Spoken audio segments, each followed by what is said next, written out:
Today's daf we're going to be learning is Sanhedrin Daf Tzadi Bet. Today's daf is sponsored by Yardain and Guy in honor of Leah Zelda Schachter's birthday. Mazal tov.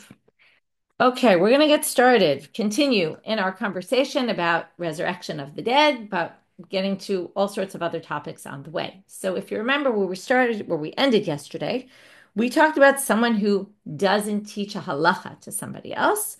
Okay, we were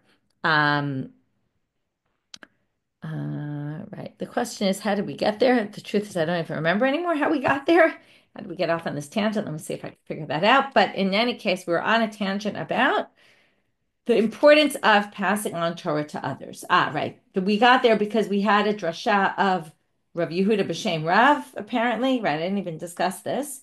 Um, yeah, we had. Okay, they say we got there because we were talking about Shira ba'olam hazeh, then you'll be zochet to say Shira in olam haba.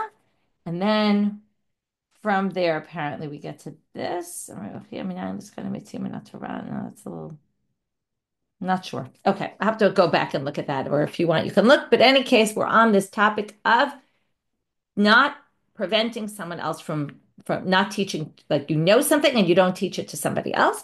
So we saw number one, you're basically stealing from them what is their rightful inheritance. Number two, even the embryos are going to curse you from within the womb, as we saw from this pasuk, monea bal yikabuhu laom. So let's go very quickly over how we got from there. Monea bar is someone who prevents someone from learning Torah. That was how did we prove that bar, which is usually wheat, or grains. Nashku bar penya anaf, which is you should cleave to, or you should stay close to bar nashku, like to kiss. Doesn't really mean to kiss. Penya anaf, so God won't be angry with you. Obviously, this doesn't mean cling to wheats, because so God won't be angry with you. It must mean Torah. Okay, that's the bar part. Monea bar is someone who prevents bar, meaning preventing Torah. Yikvuhu laom. So yikvuhu, we learn from Bilam that it's a klala ma'ikov lo kaboel. Okay, that's from Bilam. It's all about cursing. So cursing laom. Laom is usually a nation or people from a nation, but here they say laom from laomi laom ye'ematz is what Rivka was told about her fetuses, the twins that were fighting. From there we get to that it means even the embryos are, will curse you. However, we're going to have some other opinions about this. Ula bar Yishmael omer minekvim oto kikvara. We put holes in the person, or they get holes in them, like a sieve. Okay, why? What does that mean, by the way? Okay, so first of all, let's get to how we get yikavuhu is not to curse, but holes.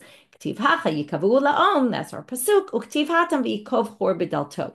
This is Yehoyada. He was doing a fixing up of the temple, and he put a hole in the wall to be able to hang a box that people could put money in to collect the money for it. So Yikov, that's nakav, it's the same root, is to make a hole. So now, what does it mean to have holes put in you? What it means is your Torah is going to fall out, meaning it's going to go through the holes, meaning you're going to forget the Torah that you learned. So if you don't teach Torah to other people, if you have what to teach and you don't teach it, then the holes basically fall out.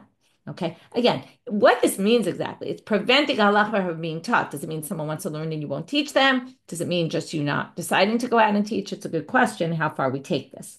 V'amar Abaye, ki uchle de katzri. He just gives a different, not holes like a sieve, but holes like in a launderer's implement, which also has holes in it for the water to go through. There's different interpretations exactly what kind of vessel this was and what we're talking about, and why the difference. What's the difference if we compare it to a sieve or we compare it to a launderer? A launderer's utensil, either which way, it's got holes and your Torah is going to be lost. Now they want to know, and you'll see in a minute why they had this motivation to say this, besides it makes sense to ask, but im limdo maschalo, what if you do teach them? Then what reward do you get? The assumption is if you get punished for preventing someone from learning, then you must get rewarded for teaching someone, and you'll see in a minute they're going to learn it from, this is why they asked, the continuation of that pasuk. So let's read the whole pasuk. It's a pasuk in Mishael. Monea bal yikavuhu laom, but bracha lerosh mashbir. This compares two different things, right? Two opposite things. If you prevent the Torah, then yikavuhu laom, whichever interpretation we go by. Ubrachan, there'll be a blessing lerosh mashbir for the one who gives. Okay, lashbir is to, usually it means to give sustenance to. So now they're going to say, right? So, Zochel brachot ki Yosef. You will get the blessings like Joseph got.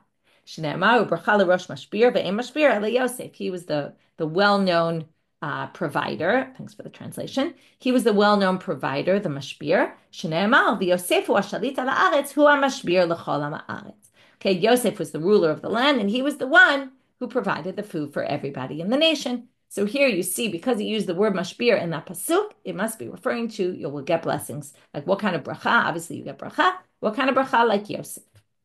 Okay. Amar Rav Sheshet. Now we're going to take this in a little bit. Oh, now we're going to see. Now I remember why we're here. Okay. I knew it was going to come back to me. This is the reason why we brought this sugi here. Okay. It's here for this next line. Amar Rav Sheshet. Already, we're talking about the importance of teaching Torah. If you teach Torah in this world, you will be able to teach Torah in the next world. In other words, that is one of your rewards that you're going to get. Shene'amar u'marveh gam hu yoreh. Marveh is someone who quenches the thirst of other people. He will also be able to teach. Okay, this is a pasuk, but they're saying this refers to someone who satiates the people in this world will be able to also teach them in the next world. And that's why it connects, because our whole topic is all talking about things that will be in the world to come. And now we're seeing that one of the rewards you get in the world to come is that if you teach in this world, you'll be able to teach in the next world. Okay, so we got the connection. Amar Rava, we're back to, we haven't had enough yet. We only had 11 psukim for Tchiat HaMeitim. Well, Rava's going to now bring 3 more. Rava's going to bring a pasuk. Ravina and Rav Ashi are each going to bring psukim. Amar Rava, minayin l'tchiat HaMeitim in Torah shene'amar yechir Ruvain va'al yamut. Okay, this is the bracha to Ruvain. He will live and he will not die. What does that mean? Of course, he died. Yechir Ruvain ba'olam hazeh va'al yamut la'olam haba. He will live in this world, and al yamut, he won't die in the world to come. Ravina Amar. By the way, the terms "the world to come," right, is used in different ways in different contexts. Here it seems to mean when there'll be resurrection of the dead, right? Ravina Amar Mehacha, because how do we know that? Because it says Minayin l'tchiat hamitim in Torah. They're trying to prove Tchiat HaMeitim. They're not trying to prove that there's an afterlife, and it's just not to confuse all these terms, right? An afterlife is after you die. There's some sort of afterlife that we don't really understand, but it's going on, as soon as you die. Resurrection of the dead is that you're going to come back to this world. Okay, so when they say here L'olam haba, they obviously must mean Tchiat HaMeitim, because they were bringing this pasuk as a proof for Tchiat HaMeitim. Ravina Amar Mehacha, v'rabim miyeshenei admat afar yakitzu, elu l'chei haolam ve'elu lecharafot l'dera'on olam. This pasuk raises all sorts of questions, but let's read it first. There's many of the people who will be sleeping in the earth. There's a pasuk from Daniel, both this one and the next one we're going to bring, who are sleeping in the earth will wake up. Now, but there are going to be 2 tracks. These l'chayei olam, these will live forever, it sounds like, and elu lecharafot l'dera'on olam, and these will go down into some depths of something. So it sounds like everybody's going to be resurrected, just there's going to be 2 kind of tracks of how you're going to live. Okay, or maybe some will live forever and some will die because they're not the good people, or some will live a bad life in this kind of world. Unclear exactly. Does this mean that everybody's having Tchiat HaMeitim? There's a whole debate whether everyone's going to come back to life or only the righteous people. If it's only the righteous people, then what's this talking about? So this maybe makes it sound like could be, well, they're not going to come back to life, even though it kind of sounds like they're all going to come back to life. And perhaps this is a proof. This pasuk would definitely strengthen the position that everyone's coming back to life. It's just they might live a different kind of life here. Next pasuk, Rav Ashi Amar Mehacha, V'ata lech leketz, meaning go to your end, meaning you'll die. V'tanuach, and rest. V'tamod legoracha leketz yamin. But in the end of days, you will, right, stand up again, okay, for your destiny, which means again there will be an afterlife. Amar Rabbi Elazar. This is very similar, by the way, the statement to the one who teaches Torah in the future who teaches Torah now will teach in the future. So Rabbi Elazar says someone who's a leader, who leads the people properly, benachat, right, in a peaceful way, in a nice way, a good leader. Right? We know it's complicated, the whole leadership thing. Zoche umanigam la'olam haba. Okay, will be able to also, he'll be their leader also in the next world. Shneimar. Okay, so he will, if he rules them berachamim, right, properly with sympathy, By the springs of the water, which is this future time it's talking about, he will yin nahalem in the future. He will lead them. Now, because we brought the statement of Rabbi Elazar, we are now going to go off on 1, 2, 3, 4, 5, 6, 7, 8, 9, 10, 11, 12, something like that. I counted very quickly. I underlined them in my Gemara, but something like 12 statements of Rabbi Elazar about other things. Okay. And some of them sort of related, some of them not really related. Most of them have to do with values. Okay. We could say. But anyway, okay, here goes. And then we're going to get back to our topic. Don't worry. We're still going to get to more psukim on Tchiyat HaMetim. So, Amar Rabbi Elazar, Gdola De'a, knowledge, Shenitna ben Shtei Otiot, it was given between two names of God, Shne'emal ki El De'ot Hashem, which means, right, Hashem is the God of De'ot. That means El is the name of God, and Hashem is the name of God, and De'ot is in the middle. So it's surrounded by two names of God. Shtei Otiot means two letters, but it doesn't mean two letters, it means two names of God. That shows how important De'ah is. And now we're going to talk about the importance of De'ah. What is De'ah? Excellent question. De'ah we usually translate as knowledge. What kind of knowledge? Book knowledge, Torah knowledge, moral, ethical knowledge. So some people claim that we're talking here about ethics, and that the reason why the Rambam called Hilchot De'ot, he has a whole section in Mishnah Torah about how you're supposed to live your life, is what he calls Hilchot De'ot, knowledge. Knowledge isn't necessarily knowing the halacha, knowing the Torah, it's understanding the world, how the world works, how you're supposed to behave in the world, more like ethics. Some people think it's Torah knowledge, it's sitting and learning Torah. Okay, so there's different ways to understand this, what kind of knowledge we're referring to. Okay, but either which way, we're going to say this is a super important value, and we're going to talk about it a lot. He's going to have a lot of statements about it. So the first few are all about this. So the first thing is how great it is, because look, it's surrounded by two names of God. We're going to have to see, does that work everywhere? Amar Rabbi Elazar Gadol Mikdash. The temple is also great because Shenitam ben Shtei Otiot, same thing. Shenemar Pa'alta Hashem Mikdash Adonai Kanunu Yadecha. So there you have name of God before, name of God after. But Matkiv la Rav Adakar China'ah. Rav Adakar China'ah says, wait a minute. Elame Ata Gdola Nikama Shenitna ben Shtei Otiot. Also, revenge is between Shtei Otiot, as we see. Shenema, Diftiv, El Nikamot Hashem, El Nikamot Hofia. So here you have El Nikamot Hashem. Okay, we'll see in a minute. We're going to talk about this two Nikamot here. But the first one is surrounded by God on both sides. So, Amarle, Lemilta Hachinami Kedeula. Yes, I can explain this like Ula. De Amar Ula, Shte Hofayot Halalu, these two mentions. Lama, why do we have them? Echat Lemidat Tova, Ve'echat Lemidat Puranut. Okay, what is nikama? So there's one nikama. What is nikama? Revenge. What is revenge? You get back what you're deserving of in a negative way usually, but it could also be in a positive way, like reward, right? So reward and punishment, and that's really what we could be referring to here. And the reward for doing good things is the first one. And the second one is more like for the nations that go against us, they're deserving of revenge. That's the puranut. That's the bad. Amar Rabbi Elazar. Next statement. Kol adam sheyesh bo de'ah. Okay, just like we said, what if you don't have, right? It's how important knowledge is because it's surrounded by two names of God. If you have de'ah, ki'ilu nivneh beit hamikdash be'amav. This takes the two first statements of his and puts them together now. He says, oh, mikdash is surrounded by two names of God, and so is da'at. So if you have de'ah, it's as if the temple was built in your time. Shezenitan ben Shtei Otiot, Vezenitan ben Shtei Otiot. Okay, and that's connecting these two psukim because they're each surrounded by two names of God. Amar Rabbi Elazar, Kol adam sheyesh bo de'ah, lasof mitasher. If you have de'ah, you will be wealthy. Shene'amar u'b'dat chadarim yimal'u kol hon yakar v'na'im. Okay, with da'at, your chadarim, right, with knowledge, your rooms will be filled with wealth. Okay, and there you see, da'at causes wealth. V'amar Rabbi Elazar, kol adam she'en bo de'ah. Okay, now we go to what if you don't have de'ah? Asur l'rachem alav. Okay, this can be very strong, and that's why you have to really think about what does de'ah mean, right? What if you're just not one of those people that likes to sit and learn, or it's capable of doing it? It seems unfair. Again, that's why it could mean moral values and understanding of the world.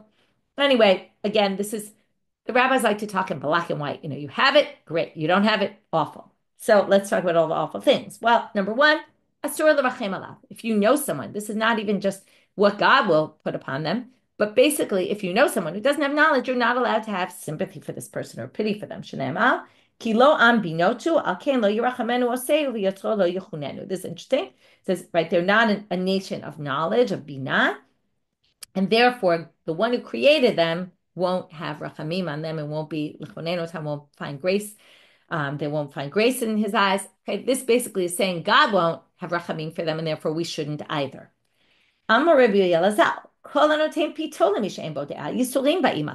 if you give bread to a poor person who doesn't have knowledge, well, you will have suffering will come upon you, afflictions. Shenema. Okay, this is a pasuk you have to read a little complicated. Lachmecha, which is your bread, meaning if you give your bread, yasimu mazor tachtecha, ain't funabo. You have to read the pasuk kind of at the beginning and the end and then the middle. Okay, your bread. If you give it to someone who ain't funabo, who doesn't have this bina understanding, yasimu mazor tachtecha.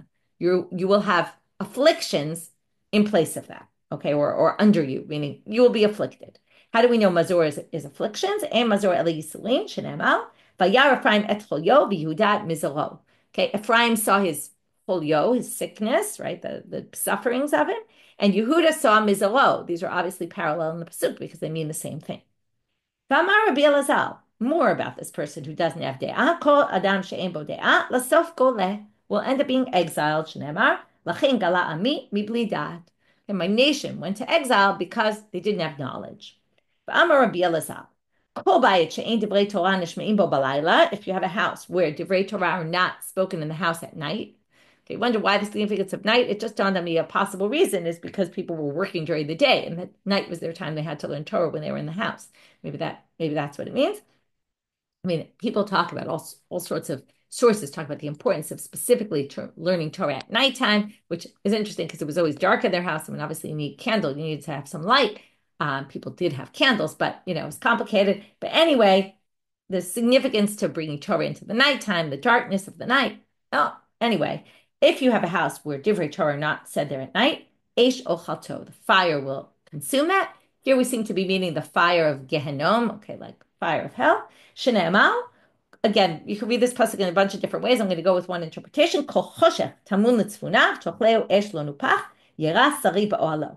Okay, when there's choshech at night, tamun litzfunav, but if the Torah is hidden to those who it's hidden to, meaning it's not taught in the house, then tochleu osh lo nupach, a fire that's not fanned will devour it. That's the fire of Gehenom, of hell. And yeras sari ba'oalo. This is a person who doesn't like, they make bad this sarid, which we'll see in a minute, is a Talmid Chacham in his tent, meaning he doesn't want Talmidei Chachamim in his tent. Ein sarid el Talmid Chacham, how do we know that? Shneimar uvasplidim asher Hashem koreh. To the ones who, the sarid is who's left. So the ones who are left, which God calls. Okay, so the one who God calls must be a Talmud scholar. Ka'amar Rabbi Elazar. Now, since we brought up this pasuk, this is a little associative connection. If you don't help support Talmidei Chachamim, you will not see blessing forever. Okay, usually what doesn't mean you won't see blessing, meaning like you don't give your money to them, well, your money won't make more money. Okay, you won't see blessing in your money. There's different ways to explain what that means. That's one. So how do we know this? Same pasuk we saw before. Shneimar ein sarid lo'ochlo al ken. Sorry, not the same pasuk. This is a different pasuk about a sarid, but we're going to see the same thing. Ein sarid el Talmid Chacham. But it says here, ein sarid lo'ochlo. If you don't give the sarid your food, al ken lo yachil tuvo. The good won't be bestowed upon you. Ein sarid el Talmidei Chachamim shneimar basridim asher Hashem koreh. So that's why we brought this, because it again uses sarid as a Talmid Chacham, but it's teaching you something else about a Talmid Chacham.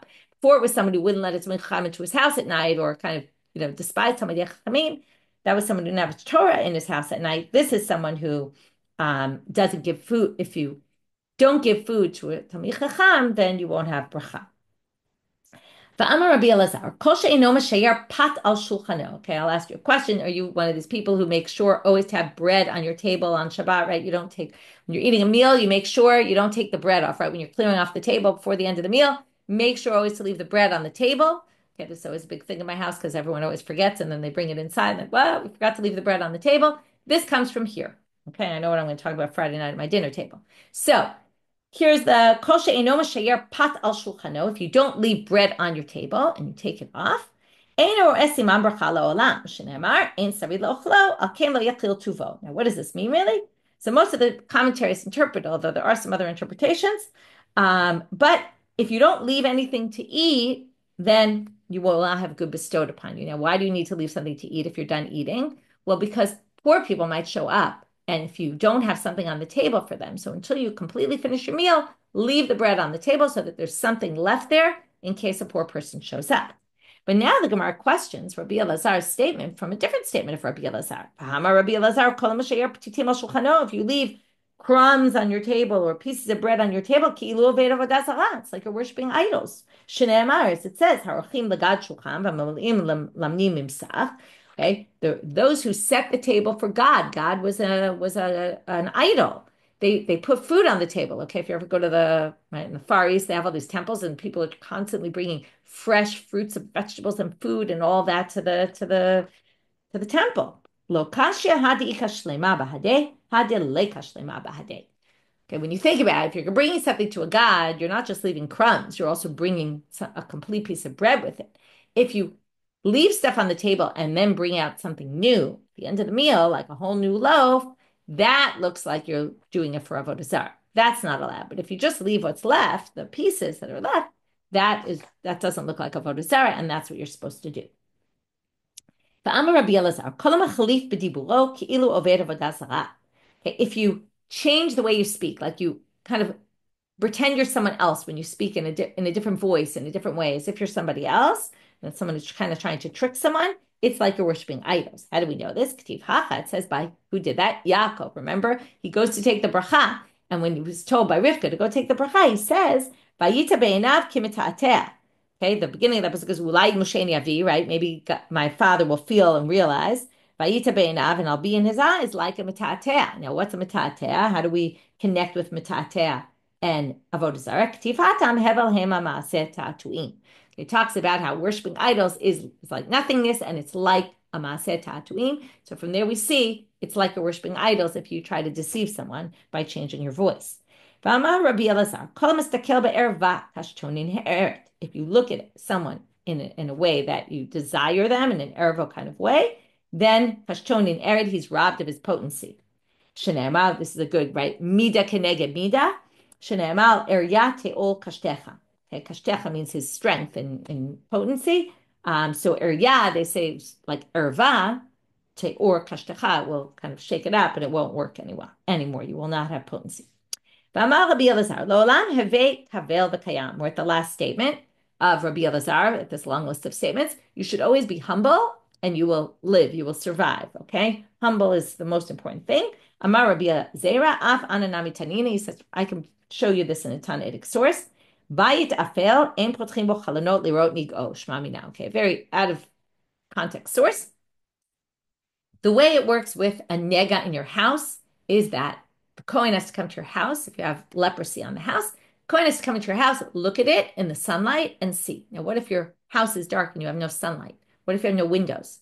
So the Kohen can't determine that your house is a leper's house. Now, without the Kohen's determination that your house is a leper's house, your house is not a leper's house. You could have a leprous mark, but if the Kohen doesn't say this is leprous, then your house is good. So what do they say here? If you have a dark house, you don't have to open windows, okay? You don't have to. You leave it. Better not to open windows, because this way the Kohen can never turn your house into a leper's house, and that keeps your house pure. What does this have to do with humility? Well, a bayit afel, a dark house, is kind of like being humble.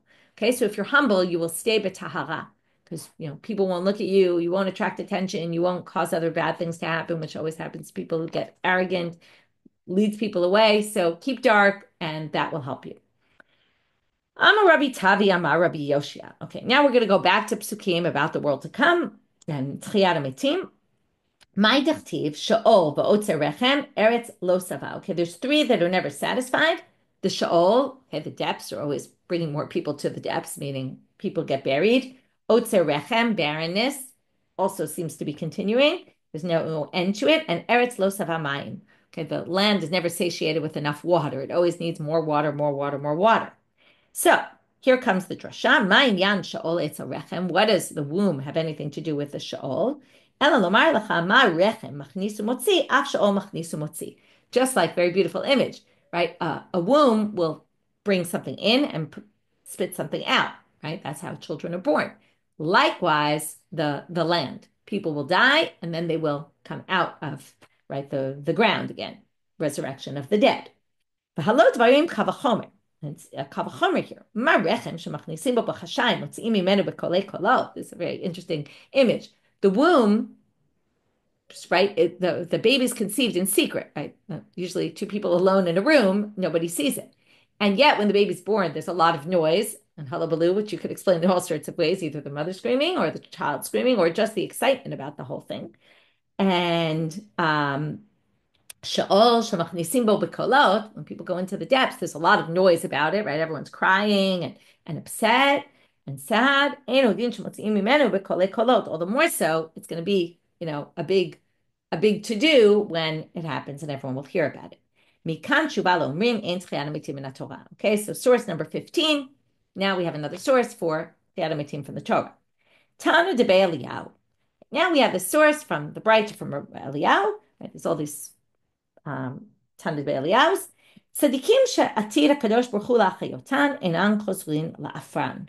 Okay, the tzadikim who will come back to life will not die. Okay, once they come back to life, in Chiyat HaMetim, they will live forever. Okay, there's a big debate also. What's going to happen in Chiyat HaMetim? Will they live forever or not? This source says they're going to live forever. Shnema. Vaya nishar b'tzion v'notar b'Yerushalayim kadosh yamer lo. Okay, the ones who are left in Zion and left in Jerusalem will be called kadosh. Kol akatuv l'chayim b'Yerushalayim. Everyone who is listed for life in Jerusalem. So now they say that they're assuming that l'chayim b'Yerushalayim is in the future. Ma kadosh le'olam kayam, av hen le'olam kayamin. And just like something that's sanctified is always going to be there, likewise, right, it doesn't die. Also, the people who are brought back to life are not going to die. Okay, moving now to Amud Bet. Ve'im tomah otam shanim she'atid kadosh baruch hu lechadesh b'hem et olamo, shene'emar v'niskav Hashem levado b'yom hahu, tzadikim ma'hem osim. Now, if you say they're going to live forever, then we have a bit of a problem because there's some future time where there's going to be some big change in the world. And it says that God is going to be alone standing on that day. So where is everyone else going to be? And where are the righteous people who are going to live forever? Where are they going to be? Like, if God is there alone, and where's everybody else? If you say, well, they'll die, and then there'll be a time and then people will come back to life. I mean, also how exactly that's going to happen. But where are the tzaddikim? So they say, Akadosh Baruch Hu oselem knafayim kinesharim. They're going to have wings like a nesher, like a griffin vulture. Vishatin al pnei hamayim, and they're going to basically be flying over the, hovering over the earth. Okay, this isn't meant to be literal. The people are going to grow wings, right? It's an image. They're going to be somewhere, right, kind of between heaven and earth. Shinema al kain lo nira b'hamir aretz. It says in the pasuk, we will not be fearful when hamir is when the whole world's going to change over. Bimot harim b'lev yamim. Okay, by the mountains and the depths of the water, right? Meaning they'll be somewhere in between there. V'shema tomal yesh lahem tzar. Now you might say this might be painful for them. I don't know, to fly for so long might be hard or something like that. No, Talmud lamal v'kovei Hashem yachlifu koach. Okay, the ones who beseech God will change their koach, meaning they'll have a lot of strength. Yalu ever kenisharim, they'll fly up like the nesher. Yarutzu v'lo yigau, they'll run without being tired. Yalchu v'lo yiafu, they'll go without tiring at all. Okay, so there you have it. It won't be rough. It won't be a rough life for them. Now, by the way, there's different girsot. I didn't read this, but otam shanim. Some people have otan elef shanim. They claim it'll be 1,000 years that this is going to go on for. Okay, that's also a whole thing. Anyway, okay. Now they ask this question, which is unclear what the question is, but let's read right now. Why didn't the Tana Eliyahu learn this from the dead people that Yechezkel brought back to life, the dry bones, and Yechezkel brings them to life in chapter 37? Now, some people think, why didn't they learn Chiyat HaMetim from here? But it seems more like this is relating to what they taught in the Tana Eliyahu, that the people, he said, the people who will be brought back to life, the tzaddikim, will live forever. So, but if you look in the story of Yechezkel, when he brought them back to life, they didn't live forever. So why didn't he learn it from there? Or maybe learn from there that they did live forever. And we're going to see there's a slew of opinions about the dry bones, and we're going to get all into the dry bones, and soon we'll ask who are the people who Yechezkel brought back to life. Okay, so let's see. So again, unclear exactly what the question is, but let's go with the question is, why didn't they learn from here whether or not the people will, when they're brought back to life, will they die, right? We have like a precedent for this. So let's learn it from the precedent. And the reason is, because the Tana de Eliyahu must hold like the opinion, and we're now going to see a slew of opinions about the dry bones of Yechezkel, that it was a mashal. Okay, now we're going to have a bit of a problem with the language here. Emet means it was truth, and mashal means it was parable. So how could you say emet mashal haya? Okay, it was true, but it was a parable. Okay, that's confusing. We'll get back to that. So, Ditanya, here's the braita that shows that opinion, but it also shows the other opinions. Rabbi Elazar Omer, Metim Shechaya Yechezkel Amdu Reglehem Va'amru Shira V'metu. Okay, so according to Rabbi Elazar, they were brought back to life, they sang praise to God, and then they died again. Okay, and then that would be proof that when you're brought back to life, you might die again. Mashira Amru, so what Shira did they say? Now we're going to have two opinions about this. Amru Hashem Mimit B'tzedek U'Mechaye B'Rachamim.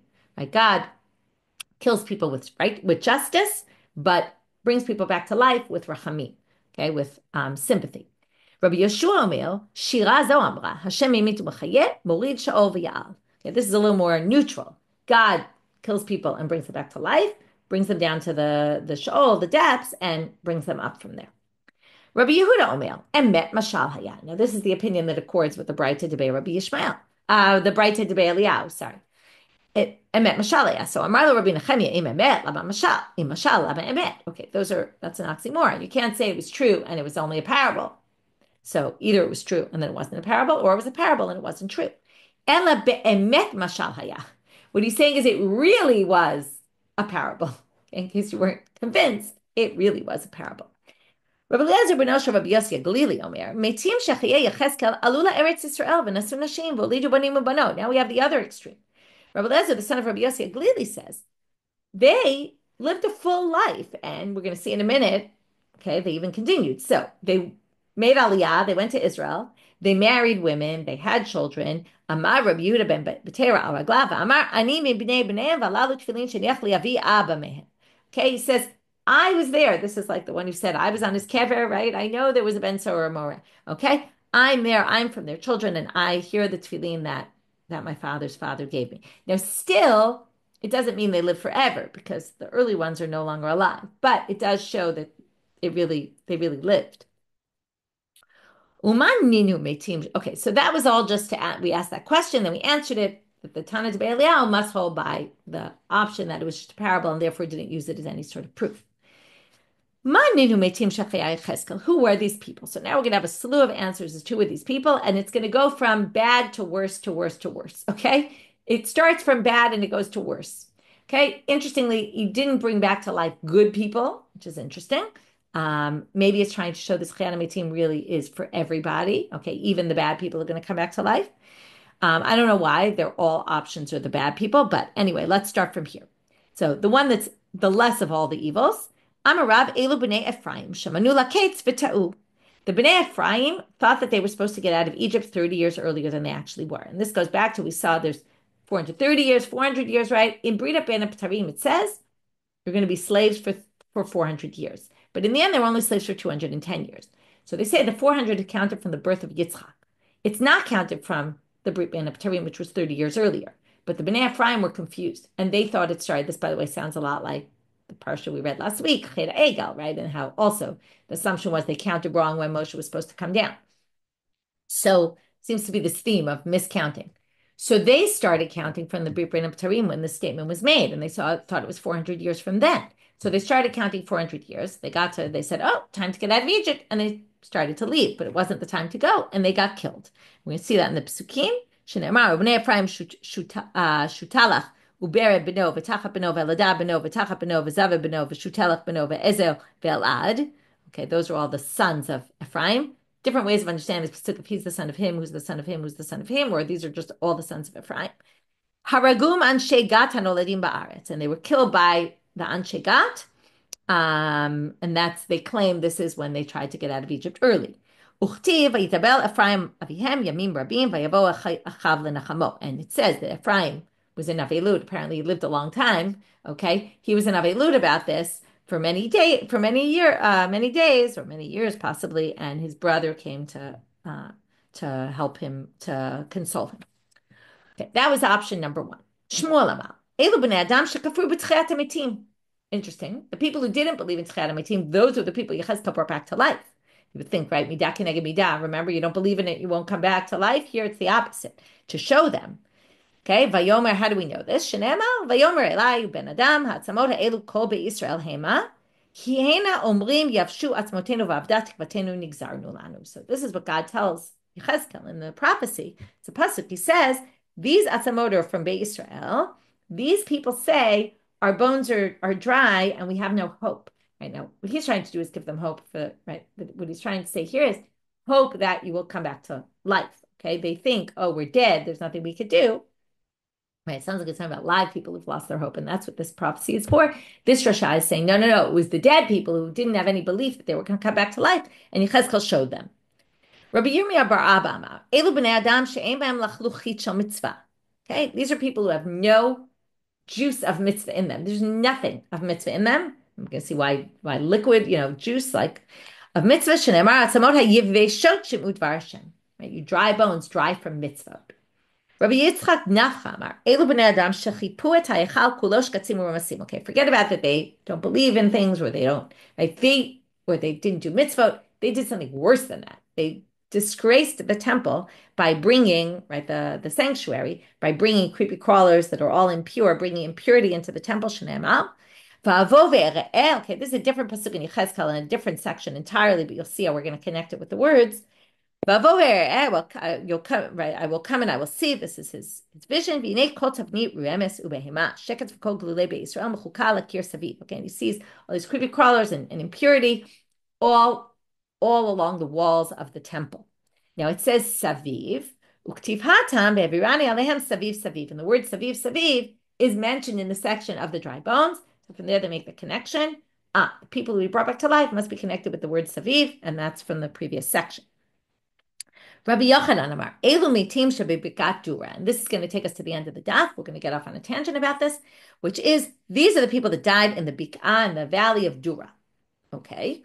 Rabbi Yochanan, Nahar Eshel ab Rabat Bikat Dura. Rabbi Yochanan first tells us where it is. It's from Nahar Eshel to Rabat, which obviously meant something to the people in those days. Right? That's where Bikat Dura is. Shebisha'ah, now who are these people and when did this happen? When did they die? Well, B'sha'ah shiglan Nebuchadnezzar Rashat Yisrael. Okay, when Nebuchadnezzar took the Jews into exile, now this has nothing to do with the Jews right now, but there were these very beautiful men, okay, very beautiful. They were so beautiful that the sun paled in comparison to them, okay. So the Babylonian women would see them and they would start bleeding out of desire, okay, blood would come out of their bodies out of desire. Amru le'balehen, so they told this to their husbands, u'balehen le'melech, and their husbands told the king, Tziva melech v'haragum. So Nebuchadnezzar said, I'm going to kill them. Now, once they were dead, it didn't help. The women were still attracted to them, even though they were dead. Tziva melech u'remasum. So the king said, I'm going to totally, crush their bodies so that you can't identify them at all, and that will resolve the issue. Then, fast forward, Yechezkel brings back these people to do what? To show the power of God to Nebuchadnezzar. You kill these people, I'm going to bring them back. And what day did he do it? A very important day. Tanu Rabbanan, we'll see it right now. B'sha'ah pil Nebuchadnezzar Rav Ashi, Chanania, Mishael, Azarya, l'kivshan ha'esh. Okay, so on the day where, remember, Chanania, Mishael, and Azarya, everyone's supposed to worship the idol. They don't worship the idol. Nebuchadnezzar says you're going into a fiery furnace, and they come out miraculously, right, in one piece. So on that day, when Nebuchadnezzar wanted to basically do the showdown to the Jews, HaKadosh Baruch Hu says, go bring back the people from the dead, bibikat dura. Okay, go show Nebuchadnezzar who's got the power. So they brought them back to life, and where's the first place they're going to go? Back to the person who killed them. So, ba'u atzamot v'tipchu lo Torah sha'al panav, and they slap him in the face. Amal, lativan shalelu. Where did you guys come from? I killed you. Amrulo chavarehen shel elu, the friend of these guys, Chanania, Mishael, Azarya. Okay, mechaye metim bibigat Dura, right? Brought us back to life in the valley of Dura. Patach va'amal, and this is what caused Nebuchadnezzar to say the following pasuk, which is quoted in Daniel. Atoi kama ravravin v'timhoi kama takifin. Wow, look how amazing this God's signs are, and his wonders are amazing. Malchute malchut olam. His kingdom is kingdom forever. V'shal tinei im dar vadar, and his rulership will be forever. Amar Rabbi, this sounds like malchut malchut kol olamim malchut b'chol dar vadar im ashrei, right? It sounds like the same thing. Amar Rabbi Yitzchak.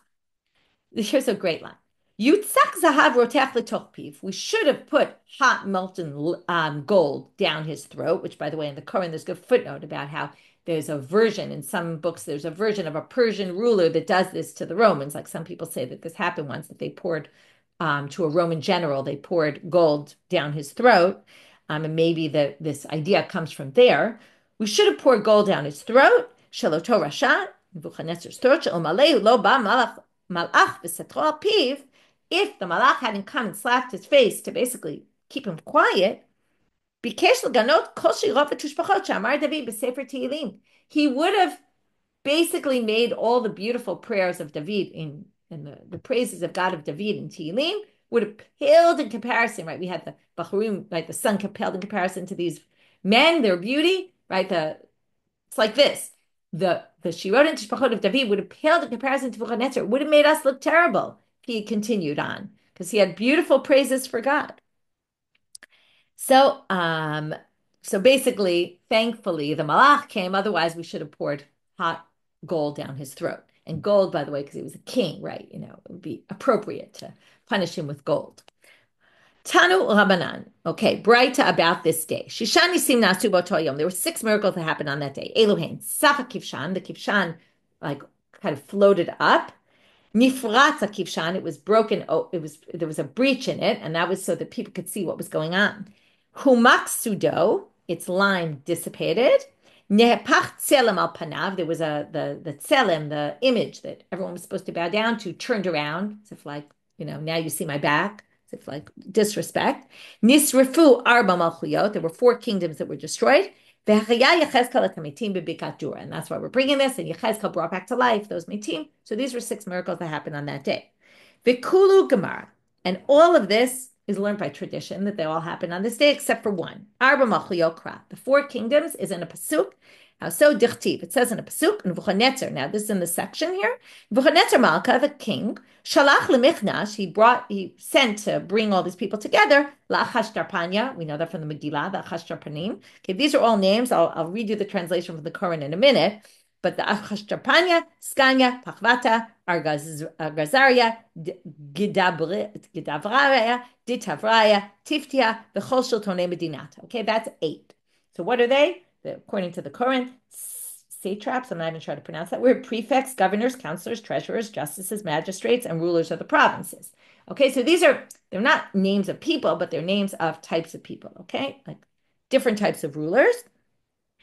So he says to bring them all, and then it says, Uktiv, Itai Guvern Yudin, right? There's these Jews who aren't bowing to my idol. I'm going to put them in this Kivshana Esh, Uktiv, and then it says, Umit Kansin. Who was there then? Who watched this happen?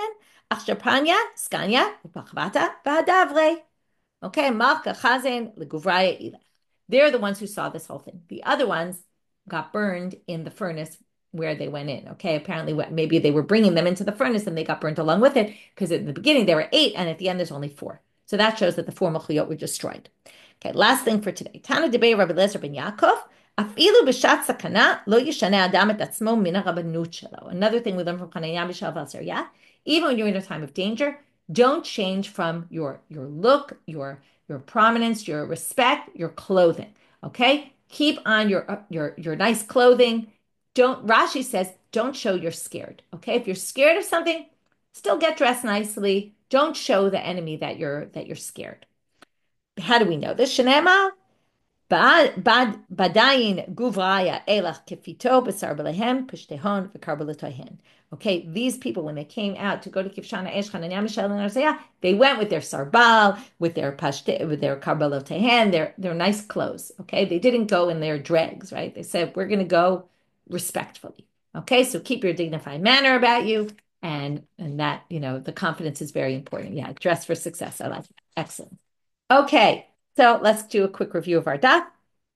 We started with the someone who doesn't teach Torah to someone. What about someone who does teach Torah to someone? From there, we went to that if you teach Torah in this world, you'll teach Torah in the next world. And that was how the whole thing connected.